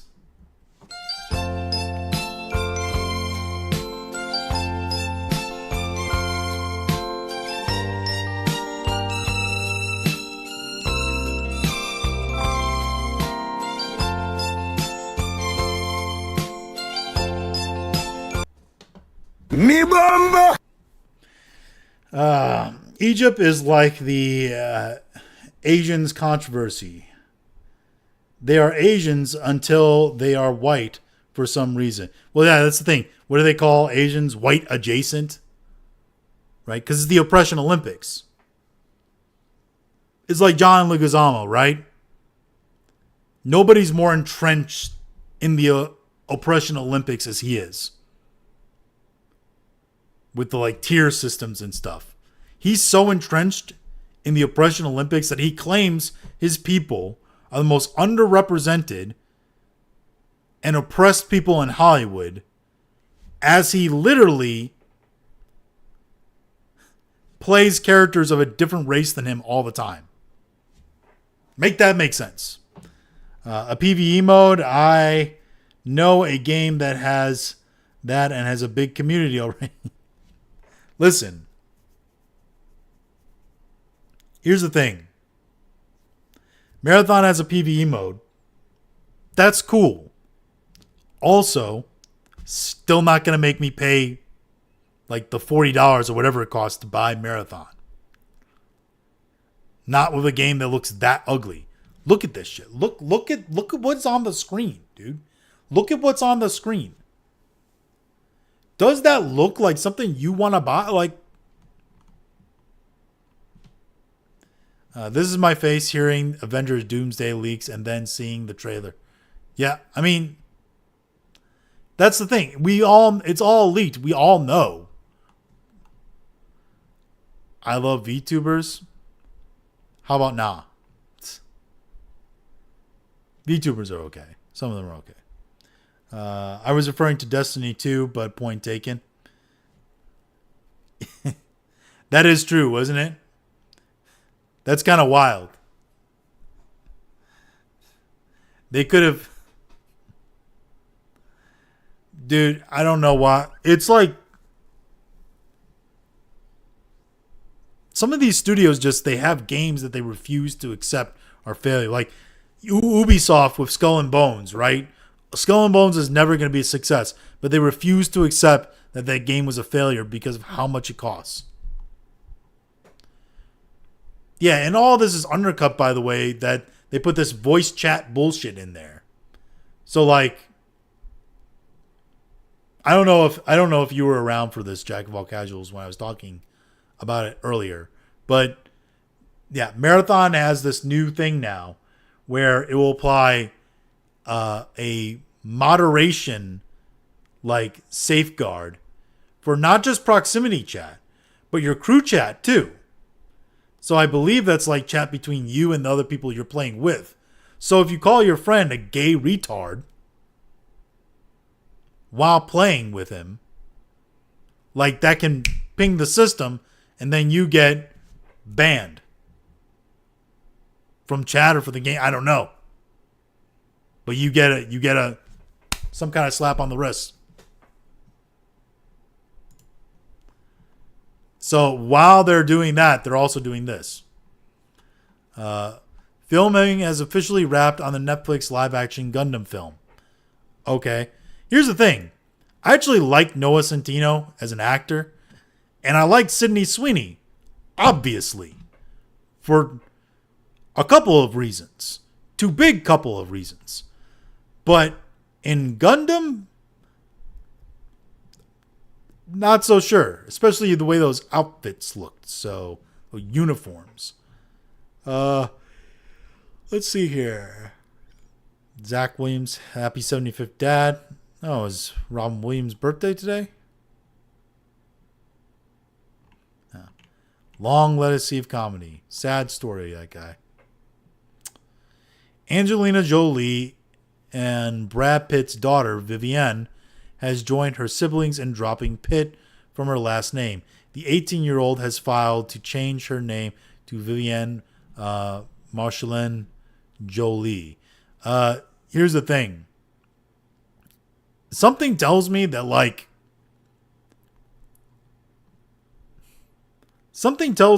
this is not Brad Pitt's fault, though. Something tells me that, Brad Pitt is the only guy who is there telling them no. And, that's why they hate him. And it's like poison of the mother, right? My mom kind of tried to do this with me and my dad. Which is weird because, my mom and my dad are back together now. After all these years, which is... It works out. He's dumb. She's, insane. So, they deserve each other. But I feel like he's kind of in that boat where, he was trying to actually parent the kids. and he got undercut all the time. And eventually doesn't really work out. What's funny is that his family's actually from where I kind of live, my neck of the woods, the Ozarks. And like from what I've heard, he's been spending like way more time out here. And it's funny because if you notice his more recent movies, the more time he spends out here in Missouri, the more Missouri he started to sound in his movies, and the less like just general like Midwestern accent that he's trained to be in acting. So like it's funny. He's starting to sound more Southern or more country, I guess. Final alien reveal from Disclosure Day. Yeah, this seems AI. I don't know if that's... Hey, look, it's me. A mother poisoning their child against their father. I'm shocked. Yeah, especially in Hollywood, right? What gaming wish would you make with one of these? What game wish would I make with one of these? Never make live service gaming a thing. I am willing to get rid of all the years of dudes having all the fun on like Call of Duty and calling each other slurs in lobbies, and just the wild, wild west of that era. And I'm willing to get rid of all of that if it means I also don't have to deal with all the bullshit that we have now of the like fucking game farms, where they're literally trying to farm gamers' cash with live service games. I would be just absolutely happy with single player, straight up RPGs and action adventures and things like that. Get rid of it all. Multiplayer gone. Fuck it. I hate this timeline. Amazon MGM Studios green lights RoboCop series. James Wan is the executive producer. Peter Acco is showrunner writer. I don't know who Peter Acco is. Michael Clear, executive producer. I need to let's find out. Let's find out who these motherfuckers are. All right. So Peter Acco.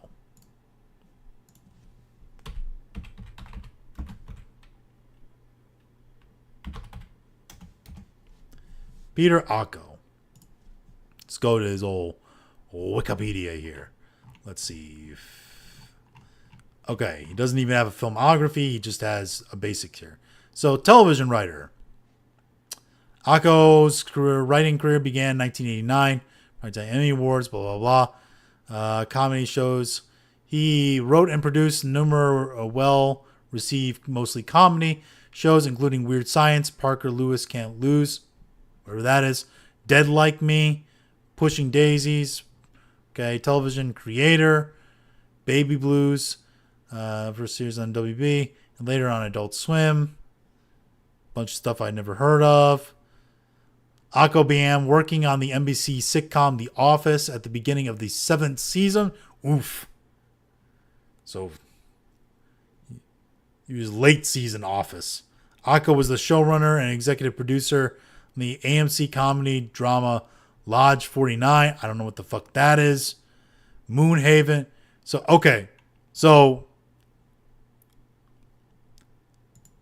the guy doing the show running for RoboCop has an absolutely abysmal like filmography of stuff that he's worked on. Like, none of that sounded good. None of that sounded any kind of remark. James Wan has a good track record. I don't know the other executive producers here. But we'll see. It's kind of fucked though that we're getting a RoboCop series. But A, it's not having anybody from the recent RoboCop games consult or work on it, and they were probably the best people that have produced any kind of like add-on or additional like art, I guess you could say, to an existing IP. Like that, the RoboCop game that came out, I forget what it's actually called, Rogue something or something like that. I played it. I don't think I actually finished it. I need to finish it. I just put it down one day and I stopped picking it up for whatever reason. And I was like 8 or 9/10 of the way through the game. But it's probably one of the best adaptations of an 80s IP or early 90s IP into the modern era that I've seen. And they do it really faithfully too. I actually really enjoyed it. The fact that they weren't consulted on this at all is kind of mind-boggling to me. Also, the fact that we're getting a RoboCop series, but Stargate, a reboot of Stargate, using the same showrunners and writers, would be too appealing to old fans. Doesn't make sense to me. Oh, fuck, dude. Man is... He should look better than me for all the money that he has. I'm just saying. Editor's film misled on his... I don't know anything about Dutton Ranch. I really don't. And it's not something that I really care to learn about. The fact that Joe Pesci actually pulled Naomi Campbell is easily the craziest celebrity relationship ever. I didn't know this, but that's kind of wild. I mean, it is Joe Pesci, though. Dude is wild, man. I mean, I'm sorry, lady, but Dana already did this bald black girl looks, and she did it, but I guess.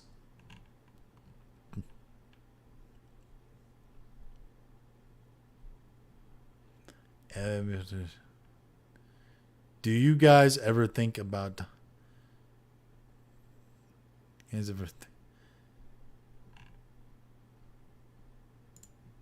I didn't realize yesterday was Barbenheimer Day, so I must... The fuck? Dude, I don't know what I'm fucking seeing. Hey, yo. Hey, yo. You better behave. Shout out. These webs look kind of familiar. Oh, man. Are we getting Spider-Man and Fortnite? Fucking hell, dude. Fuck. Where is it? Where is it? I don't...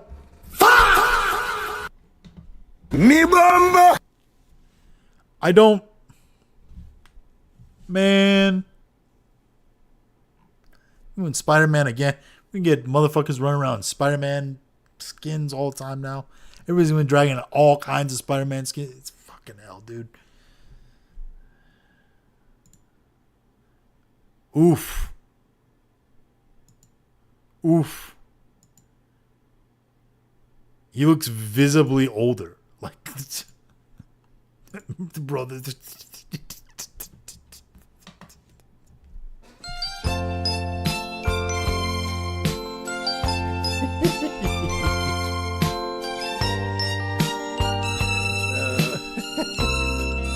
fucking Stallone. I forgot that he was... That's wild. Anyway. Let's see here. Zelda. The bad guys have evolved. Free DDR5, right? Thanks to everyone. Fucking Erlen Holland. John Carter. I want Elon to give Mel Gibson $100 million to film an Odyssey adaptation with painstakingly historically accurate ships, armor, weapons, and casting, with all dialogue taken straight from the original poem and delivered in heroic Greek. I'm down. Hey, yo. Make it happen, Captain. I hope they use partially AI in it too, just to piss those people off. That's what I hope. I'm going full Jeremy, full D-Day Cobra, being like, I hope they piss him off. See here, Alex Frost has to see. That is cool. Oh, you must not get out of the theater all that much. I strapped in for the Odyssey last night and all the criticisms you've heard. Fair. The casting is weird. The plot direction. None of that stopped me from being in the best theater film. Okay.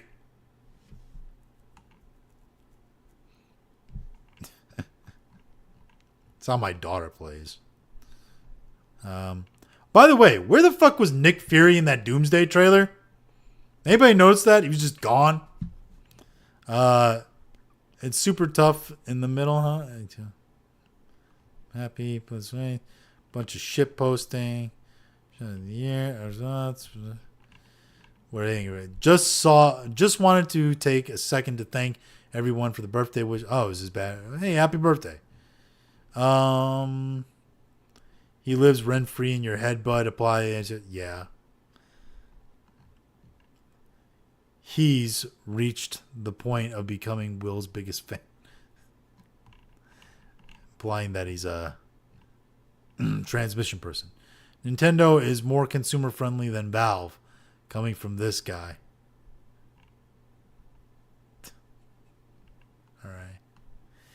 Well, I think that probably does it. We're at 2:20 here.